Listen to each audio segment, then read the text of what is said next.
ये कोई ordinary powder नहीं, it's a flavour bomb presenting south India's iconic flavour booster gun powder. It's spicy, strong और इडली डोसा को बना दे next level hit. Try it once and you can't stop sprinkling. इसके लिए pan में ले लो कुकिंग ऑयल, उसमें डालो चना दाल, उड़द दाल, मूंगफलियां और इसे गोल्डन ब्राउन कर लो और निकाल लो।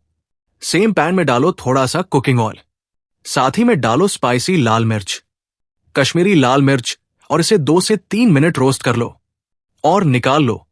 सेम पैन में डालो ग्रेटेड फ्रेश नारियल, लहसुन की कलियां, इमली और इसे लो फ्लेम पे 5 मिनट भून लो और निकाल लो।